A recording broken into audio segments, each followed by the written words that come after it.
So hello and welcome everyone. कैसे हैं आप सभी? आशा करता हूँ स्वस्थ होंगे, मस्त होंगे और अपने सक्सेस के जर्नी में बेस्ट होंगे। तो दोस्तों, स्वागत है एक नए एपिसोड में आप सभी का, एक नए लेक्चर में। और आज के इस लेक्चर में हम लोग डिस्कस करने वाले हैं स्टैटिस्टिक्स क्या होता है। साइकोलॉजी के अंतर्गत स्टैटिस्टिक्स क्या होता है, इसके बारे में डिस्कस करने वाले हैं। जैसा कि जानते हैं हम लोग पीछे जो यूनिट सेकंड है, net unit second psychology research methodology and statistics, उस टॉपिक को डिस्कस कर रहे थे। और उस टॉपिक्स के अंतर्गत हम लोगों ने बहुत सारी चीजों को डिस्कस कर लिया है ऑलरेडी। ठीक है, जैसा कि आप देख सकते हैं हम लोग डिस्कस कर रहे थे रिसर्च मेथोडोलॉजी के अंतर्गत आपका ये रिसर्च मेथड्स को हम लोगों ने डिस्कस कर लिया है। ठीक है, मीनिंग ऑफ रिसर्च जो होता है, पर्पस क्या होता है, डायमेंशंस क्या होते हैं, research problems, variables, operational definitions, hypothesis, sampling, ethics in conducting and reporting research, इन सब के बारे में हम लोगों ने अच्छे से डिटेल में डिस्कस कर लिया है। ठीक है, एक कॉम्प्रिहेंसिव मतलब डिफरेंट डिफरेंट लेक्चर में डिफरेंट डिफरेंट टॉपिक को हम लोगों ने कवर किया। पैराडाइम ऑफ रिसर्च को भी डिस्कस कर लिया, और जितने भी पैराडाइम्स होते हैं, जितने भी अप्रोचेस होते हैं, ठीक है, उन सबको डिस्कस कर लिया है। ठीक है, क्वांटिटेटिव हो, क्वालिटेटिव हो, मिक्स्ड मेथड हो, ठीक है, एक सारी चीजें। और मेथड ऑफ रिसर्च के अंतर्गत भी हम लोगों ने बहुत सारे टॉपिक्स को डिस्कस किया है, एमसीक्यूज को डिस्कस किया, प्रैक्टिस किया है, चीजें observation, survey, interview, questions, experiment, quasi experimental, field studies, cross culture study, phenomenology, ground theory, focus group, narrative, case study and ethnography. ये सारे टॉपिक्स हम लोगों ने बहुत ही अच्छे तरीके से डिस्कस कर लिया गाइस। इसमें बहुत सारे एमसीक्यूज को भी हम लोगों ने डिस्कस किया है। ठीक है, और प्रैक्टिस एमसीक्यूज को डिस्कस किया। अगर आप इन सभी टॉपिक से रिलेटेड अगर आप एमसीक्यू पाना चाहते हैं, प्रैक्टिस करने के लिए एमसीक्यूज लाना चाहते हैं, देखिए क्या होता है, सिलेबस तो चलता ही रहता है, ठीक है, बट प्रैक्टिस मोर इंपॉर्टेंट होता है। तो आप एमसीक्यूज को उठाइए, प्रैक्टिस करिए। तो हम लोगों ने इन टॉपिक से लेकर के, यानी मीनिंग ऑफ रिसर्च से लेकर के मेथड ऑफ रिसर्च तक के टोटल 500 एमसीक्यूज को सेट किया है, जिसके अंतर्गत डिफरेंट डिफरेंट टाइप्स के एमसीक्यूज देखने को आप मिलेंगे, जिसमें फंडामेंटल बेसिस पे होता है, ठीक है, फैक्ट बेसिस पे जो एमसीक्यूज है, टर्मिनोलॉजी बेस पे एमसीक्यूज है, मैचिंग बेस पे एमसीक्यूज है, असर्शन रीजन है, ट्रू एंड फॉल्स है, ठीक है, और भी तरह तरीके से जो एमसीक्यूज नेट के एग्जाम में पूछे जाते हैं, वो सारी चीजें हम लोगों ने मतलब कवर किया है। उसमें 500 एमसीक्यूज का सेट हम लोगों ने तैयार किया ताकि आपका अच्छे से प्रैक्टिस हो सके। ठीक है, उस एमसीक्यूज के पीडीएफ को प्राप्त करने के लिए फ्री ऑफ कॉस्ट, आपको कुछ नहीं करना है, चैनल को सब्सक्राइब करना है, टेलीग्राम पे जाना है, टेलीग्राम पे सर्च करना है साइकोस्फीयर, या हम डिस्क्रिप्शन बॉक्स में उसका लिंक दे दे रहे हैं, आप वहां से भी जा सकते हो। और वहां से जाकर के आप सिंपली एक मैसेज टाइप करिए कि सर आप पीडीएफ सेंड कर दीजिए। सो आप इतना टाइप करेंगे तो मैं जाकर के पीडीएफ सेंड कर दूंगा, और आपको वहां पे पिन मैसेज में वो सारी चीजें देखने को मिल जाएगी। ठीक है, सो आज से हम लोगों का एकदम नया टॉपिक स्टार्ट होगा, और वो टॉपिक होगा स्टैटिस्टिक्स क्या होता है। वैसे तो हम लोग स्टैटिस्टिक्स को मैथ में पढ़ते हैं, बट साइकोलॉजी में भी इसकी बहुत सारी इंपॉर्टेंस हो जाती है। ठीक है, क्योंकि एक मैथमेटिकल डिसिप्लिन को फॉलो करता है, और साइकोलॉजी में भी जब हम डेटा को मतलब इंटरप्रेट करते हैं, डेटा को कलेक्ट करते हैं, तो वहां पे हम लोगों के स्टैटिस्टिक्स की जरूरत पड़ जाती है। तो चलिए, आज का ये पहला लेक्चर है स्टैटिस्टिक्स का, तो इसमें हम लोग कुछ ज्यादा खास डिस्कस नहीं करेंगे, हम लोग बेस बनाएंगे और इंट्रोडक्शन को डिस्कस करेंगे, कंपोनेंट्स को डिस्कस करेंगे, टर्मिनोलॉजी को डिस्कस करेंगे, ताकि आपको स्टैटिस्टिक्स के अंतर्गत जो भी चीजें हैं वो चीजें क्लियर हो जाए। ठीक है, कोई भी टर्मिनोलॉजी बेस पे ऐसा कोई आपको डाउट नहीं रहना चाहिए कि इन आने वाले लेक्चर्स में मैं उन टर्मिनोलॉजी का इस्तेमाल कर रहा हूं, आप उस चीज को कैच नहीं कर पा रहे हैं। तो वो सारी चीजें इस एपिसोड में हम लोग डिस्कस करेंगे। सो इस एपिसोड में, इस लेक्चर में हम लोगों को जो टॉपिक कवर करना है वह है what is statistics in psychology. Statistics क्या होता है, इसकी डेफिनेशंस क्या होती हैं, इसके बारे में डिस्कस करना है। Need of statistics in psychology, इसकी क्या नीड पड़ गई, क्योंकि स्टैटिस्टिक्स तो एक मैथमेटिकल डिसिप्लिन है, तो इस साइकोलॉजी में इसकी क्या जरूरत पड़ गई है, इसकी क्या इंपॉर्टेंस हो जाती है साइकोलॉजी में, इसके बारे में हम लोग डिस्कस करेंगे। एंड टाइप ऑफ स्टैटिस्टिक्स क्या होता है, इसके कितने कितने टाइप्स होते हैं स्टैटिस्टिक्स के, वो भी इस एपिसोड में डिस्कस करेंगे, और उसको थोड़ा सा कॉम्प्रिहेंसिव लेवल पर लेकर के जाएंगे। इन द कॉन्सेप्ट्स को डिस्कस करेंगे, की कॉन्सेप्ट को डिस्कस करेंगे इसके अंतर्गत, या हम कह सकते हैं मेन टर्मिनोलॉजी को डिस्कस करेंगे। ठीक है। सो ये बेसिकली 4 टॉपिक इसको हम लोग इस एपिसोड में कवर करने वाले हैं। तो ये एपिसोड बहुत इंपॉर्टेंट होने वाला है, बेस ये आपका क्रिएट करेगा, ठीक है, जिससे आपके अंडरस्टैंडिंग डेवलप होगी। इन फ्यूचर जो लेक्चर आने वाले हैं उसको कवर करने में आपको आसानी होगी। तो बिना देरी किए चलिए इस एपिसोड में आगे बढ़ते हैं। तो दोस्तों, अगर आप कोच नीतीश कुमार चैनल पे नए हैं तो प्लीज चैनल को सब्सक्राइब करके अपना सपोर्ट बनाइएगा, क्योंकि हमारा चैनल अभी तक ग्रो अच्छे से नहीं हो पाया है, ठीक है। यहाँ पे आपको ऑल अबाउट साइकोलॉजी से रिलेटेड वीडियोस देखने को मिलेंगे, चाहे आप नेट का प्रिपरेशन कर रहे हैं, गेट का प्रिपरेशन कर रहे हैं, आप अंडर ग्रेजुएशन है, पोस्ट ग्रेजुएशन कर रहे हैं, सारे टॉपिक से मतलब सारे कोर्सेज से रिलेटेड आपको यहाँ पे साइकोलॉजी से रिलेटेड आपको मिलेंगे, ठीक है। सो चलिए इस एपिसोड में हम लोग आगे बढ़ते हैं और फर्स्ट ऑफ ऑल हम लोग डिस्कस करते हैं what is statistics in psychology. Okay, पहले नंबर पे हम लोगों को समझना होगा कि स्टैटिस्टिक्स क्या होता है, सांख्यिकी क्या होती है मनोविज्ञान के अंतर्गत, ठीक है। So statistics is a mathematical discipline that help collect, analyse, interpret and draw conclusion from data, ठीक है। जैसे कि हम बात करते हैं, क्योंकि एक माइंड में सवाल आता है ना कि जब हमारा साइकोलॉजी होता है, अगर यह बिहेवियरल कॉन्सिक्वेंस को एग्जीक्यूशन देता है, हम लोग व्यवहारिक परिणामों को अध्ययन करते हैं, इसके अंतर्गत मेंटल कॉन्सिक्वेंसेस को एग्जीक्यूशन देता है, तो फिर यहाँ पे स्टैटिस्टिक्स की क्या जरूरत होती है। सो गाइस, जब हम किसी भी मतलब फील्ड में स्टडी करते हैं, साइकोलॉजी का किसी भी स्कोप में अगर हम स्टडी करते हैं, रिसर्च करते हैं, तो वहां पे हम लोग डेटा कलेक्ट करते हैं और डेटा हमेशा जो होता है न्यूमेरिकल फॉर्म में ही होता है या क्वालिटेटिव फॉर्म में होता है, ठीक है। तो वहां पे हम लोगों को कंक्लूजन तक पहुंचने के लिए, डेटा को एनालाइज करने के लिए, डेटा को इंटरप्रेट करने के लिए, कंक्लूजन को फाइंड करने के लिए, ठीक है।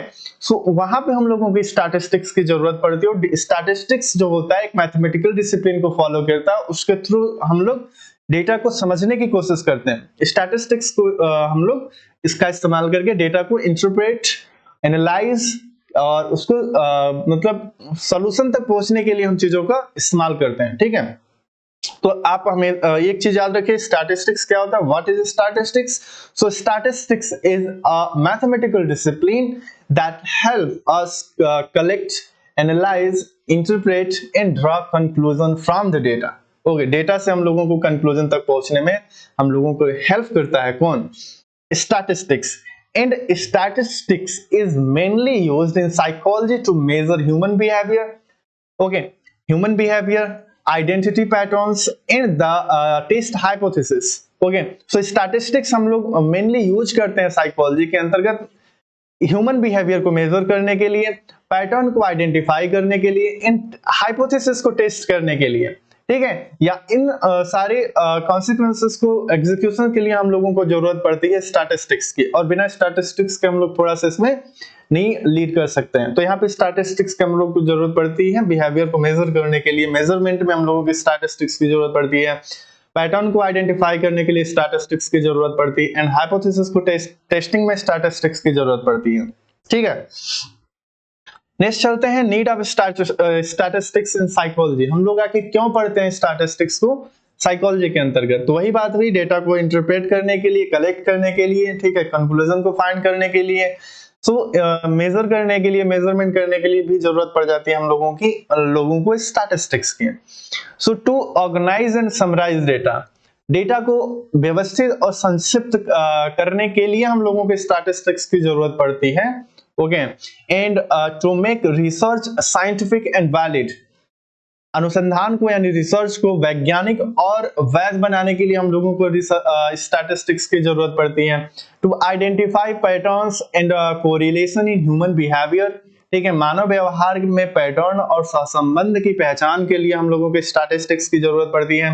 And to measure the effectiveness of treatment और इंटरवेंशंस, उपचार या इंटरवेंशंस की प्रभावशालिता को मापने के लिए भी हम लोगों को स्टैटिस्टिक्स की जरूरत पड़ती है। And to reach unbiased and objective conclusion, निष्पक्ष और वस्तुनिष्ठ यानी ऑब्जेक्टिव निष्कर्ष तक पहुंचने के लिए हम लोगों को स्टैटिस्टिक्स की जरूरत पड़ती है। सो हम लोगों ने कुछ की पॉइंट्स को डिस्कस किया जिसके लिए हम लोगों को स्टैटिस्टिक्स की जरूरत पड़ती है साइकोलॉजी के अंतर्गत, ठीक है। अब नेक्स्ट हम लोग चलते हैं, डिस्कस करते हैं टाइप ऑफ स्टैटिस्टिक्स। तो क्या क्या टाइप्स होती हैं, मेनली दो ही टाइप के स्टैटिस्टिक्स देखी जाती हैं। तो पहला होता है डिस्क्रिप्टिव स्टैटिस्टिक्स, ठीक है, जिसे हम हिंदी में वर्णनात्मक सांख्यिकी कहते हैं। तो ये क्या होता है, डिस्क्रिप्टिव स्टैटिस्टिक्स वे सांख्यिकी विधियां हैं जिनका उपयोग किसी डेटा सेट का संक्षिप्त और सारगर्भित वर्णन करने के लिए किया जाता है। So descriptive statistics are the statistical method used to describe a data set in a concise and succinct manners. ठीक है, it include central tendency, dispersions and visualization. Central tendency से क्वेश्चंस बहुत ज्यादा आते हैं एग्जाम में और डिस्पर्सन से क्वेश्चन बहुत ज्यादा आते हैं एग्जाम में, जिसके अंतर्गत आपको मीन, मीडियन और मोड से कैरेक्टरिस्टिक्स के क्वेश्चन आ सकते हैं, कभी कभी न्यूमेरिकल्स भी आ जाते हैं यहाँ से। Range, variance and standard deviations क्या होते हैं, यहाँ से भी एग्जाम में आ जाते हैं। ठीक है, और कभी कभी डेटा इंटरप्रिटेशंस में आ जाता है आपका विजुअलाइजेशन से tables, graphs, pie chart and histogram. So इन सब चीजों को हम लोग डिटेल में डिस्कस करेंगे, ये एक फाउंडेशन क्लास है। ठीक है, सो डिस्क्रिप्टिव स्टैटिस्टिक्स आपको समझ में आ गया होगा कि क्या है। तो descriptive statistics are the statistical method. Descriptive statistics क्या है, एक स्टैटिस्टिकल मेथड है, इसका उपयोग हम करते हैं डिस्क्राइब और data set in concise and सक्सेंट manner. ठीक है, और इसका हम लोग संक्षिप्त और सारगर्भित वर्णन के लिए इस्तेमाल करते हैं। ठीक है, और इसके मेनली 3 मेजरमेंट होते हैं डिस्क्रिप्टिव स्टैटिस्टिक्स से। 3 टाइप्स होते हैं डिस्क्रिप्टिव स्टैटिस्टिक्स के, और वो होता है पहला सेंट्रल टेंडेंसी, जिसके अंतर्गत मीन, मीडियन और मोड को हम लोग नापते हैं। ठीक है, एंड डिस्पर्शंस के अंतर्गत हम लोग रेंज, वेरिएंस, स्टैंडर्ड डेविएशन को पढ़ते हैं। एंड विजुअलाइजेशन के अंतर्गत हम लोग डिफरेंट टेबल्स को पढ़ते हैं, ग्राफ्स को पढ़ते हैं। ठीक है, चार्ट्स को पढ़ते हैं, हिस्टोग्राम्स को पढ़ते हैं, और वहां से डेटा इंटरप्रिटेशन के जो भी क्वेश्चंस आते हैं उसको भी हम लोग वहां से सॉल्व करते हैं। ठीक है, तो एक बहुत ही इंपॉर्टेंट टॉपिक है स्टैटिस्टिक्स के अंतर्गत, और यहाँ से क्वेश्चन अक्सर एग्जाम के अंतर्गत आते हैं। ओके, नेक्स्ट टाइप का जो स्टैटिस्टिक्स है उसे हम कहते हैं इन्फ्रेंशनल स्टैटिस्टिक्स, यानी कि निगमनात्मक सांख्यिकी। ठीक है, सो इन इन्फ्रेंशनल स्टैटिस्टिक्स वे सांख्यिकी विधियां हैं जिनकी मदद से हम सैंपल डेटा के आधार पर पूरी जनसंख्या के बारे में निष्कर्ष निकालते हैं। Inferential statistics are those statistical methods with the help of which we draw inference about the entire population based on simple data.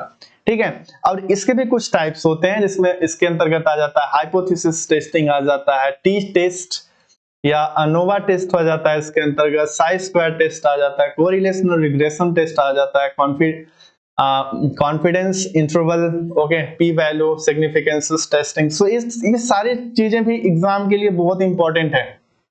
ठीक है, और यहाँ से भी क्वेश्चंस आते हैं एग्जाम के अंतर्गत। तो इन सभी को भी हम लोग एक्सप्लोर करेंगे, एक एक टॉपिक से एक एक लेक्चर हम लोग करेंगे। हाइपोथेसिस टेस्टिंग क्या होता है, टी टेस्ट क्या होता है, इन सभी को हम लोग एक एक करके डिस्कस करेंगे, और क्या है कि यहाँ से एमसीक्यूज को भी उठाएंगे। ठीक है, और प्रैक्टिस भी करेंगे, ताकि यहाँ से भी कोई क्वेश्चन आता है तो आप उस चीज को किसी भी कंडीशन में आप छोड़ ना पाए और सबको मतलब आप कर पाए। ठीक है, सो ये होता है आपका इन्फ्रेंशनल स्टैटिस्टिक्स। ठीक है गाइस, तो चलिए हम लोग आगे बढ़ते हैं और अब की कॉन्सेप्ट या शब्दावली को डिस्कस करते हैं, या टर्मिनोलॉजी हम कह सकते हैं इसको। ठीक है, तो देखिए क्या है कि स्टैटिस्टिक्स या रिसर्च मेथोडोलॉजी के अंतर्गत कुछ चीजें होती हैं जिसका इस्तेमाल आपको करने को देखने को मिलता है, जैसे होता है population, sample, variables, hypothesis, correlational coefficients and P value, effect size. ये सब टर्मिनोलॉजी है। तो देखिए हम लोग इसको समझते हैं। सो पॉपुलेशन क्या होता है, पूरे समूह का डेटा। जैसे मान के चलिए पॉपुलेशन की अगर हम बात करते हैं तो पॉपुलेशन हमारे पास मान के चलिए 500 की टोटल पॉपुलेशन है। अब 500 ये टोटल पॉपुलेशन है। जब हम लोग रिसर्च मेथड में सैंपलिंग को डिस्कस कर रहे थे तो वहां पे हम लोग बहुत ही अच्छे तरीके से हम लोग इसको डिस्कस किया था कि पॉपुलेशन में मतलब क्या होता है। ठीक है, सो अगर मान के चलिए कोई रिसर्च का एग्जीक्यूशन चल रहा है, कोई रिसर्चर रिसर्च करना चाहता है, ठीक है, और रिसर्च की पूरी जनसंख्या कितनी है, 500। ठीक है, 500 अगर टोटल जनसंख्या तो ये क्या हो जाती है, पॉपुलेशन हो जाती है, यानी कि 500 लोगों के ऊपर एक तरीके से क्या है, रिसर्च किया जाना। अब मान के चलिए दूसरा कंसेप्ट को सिंपल समझते हैं, सैंपल। सैंपल क्या होता है, सैंपल समूह का एक छोटा सा भाग होता है। ठीक है, सो इसमें से मान के चलिए हम लोग 50 सैंपल को कलेक्ट करते हैं। ठीक है, 50 सैंपल को कलेक्ट करते हैं और 50 सैंपल पे स्टडी करके, ठीक, इस स्टडी के कॉन्सिक्वेंस को, परिणाम को जो होगा, रिजल्ट को जो होगा, इस 500 के ऊपर लागू कर दिया जाएगा। ठीक है, 500 से 50 डेटा को कलेक्ट करना, यानी सैंपल को कलेक्ट करने की जो प्रोसेस होती है उसे हम कहते हैं सैंपलिंग। इसे क्या कहते हैं? सैंपलिंग। ठीक है, तो सैंपलिंग प्रोसेस में डिफरेंट टेक्निक्स होती हैं, जिसमें अंतर्गत आता है प्रोबेबिलिटी सैंपलिंग मेथड और दूसरा होता है नॉन प्रोबेबिलिटी सैंपलिंग मेथड। ठीक है, सो ये अकॉर्डिंग टू कंडीशन रिसर्चर अपने कन्वीनियंस के हिसाब से इन दोनों में से चूज करता है और इन 50 सैंपल को कलेक्ट करता है। ठीक है, तीसरा है वेरिएबल। वेरिएबल क्या होता है? वेरिएबल भी एक तरीके से होता है इंडिपेंडेंट वेरिएबल और डिपेंडेंट वेरिएबल, जिनके ऊपर कॉज एंड इफेक्ट देखा जाता है, कंट्रोल किया जाता है, मैनिपुलेट किया जाता है, जो रिसर्चर्स के द्वारा किया जाता है। ठीक है, तो एक तरीके से वेरिएबल है।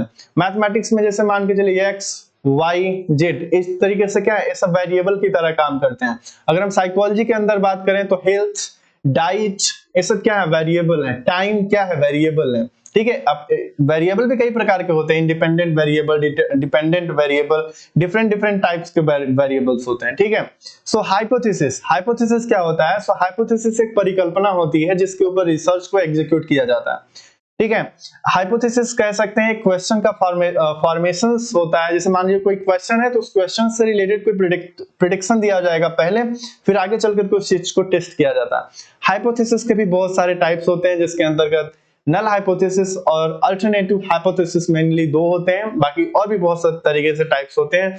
ये सारे टॉपिक्स को हम लोगों ने डिस्कस कर लिया है अच्छे से। रिसर्च मेथोडोलॉजी के अंतर्गत आप वहां पे जाकर के इन सारे टॉपिक्स को डिटेल में समझ सकते हैं। ठीक है, और कोरिलेशनल कोएफिशिएंट जिसे हम R से डिनोट करते हैं, ये 2 वेरिएबल्स के बीच में संबंध को बताता है, रिलेशन को बताता है। जैसे मान के चलिए कोई रिसर्चर रिसर्च कर रहा है तो इंडिपेंडेंट और डिपेंडेंट वेरिएबल है उसके पास।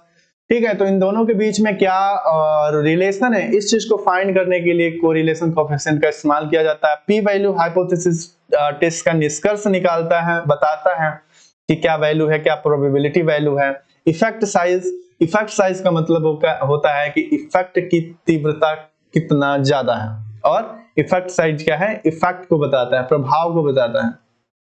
ठीक है, तो ये रहा आपका स्टैटिस्टिक्स से रिलेटेड मतलब बेस लेक्चर, जिसके अंतर्गत हम लोगों ने टोटल इंट्रोडक्शन को समझा और की टर्मिनोलॉजी को डिस्कस किया है।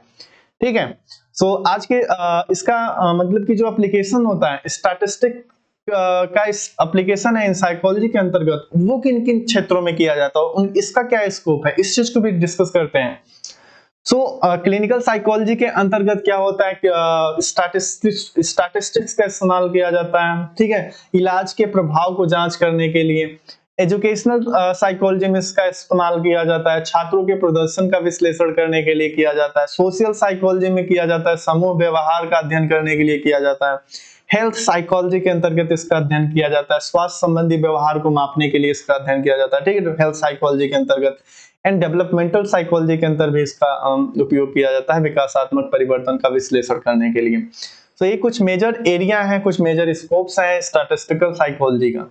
ठीक है, तो गाइस आज के इस एपिसोड में बस इतना ही रखते हैं। आज के एपिसोड में हम लोगों ने बेस को डेवलप किया, ग्राउंड को डेवलप किया। अब आगे के लेक्चर में हम लोग डिस्कस करेंगे सेंट्रल टेंडेंसीज क्या होता है, डिस्पर्सन्स क्या होते हैं। ठीक है, और जो दोनों के टाइप्स को होते हैं उन सारी चीजों को भी एक्सप्लोर करेंगे। ठीक, सो गाइस एक बार फिर से अगर आप इस चैनल पर नए हैं तो चैनल को सब्सक्राइब करके अपना प्यार बनाइएगा। तो आज के इस एपिसोड में बस इतना ही। कीप साइनिंग गाइस, मिलते हैं नेक्स्ट एपिसोड में। Love you, bye bye.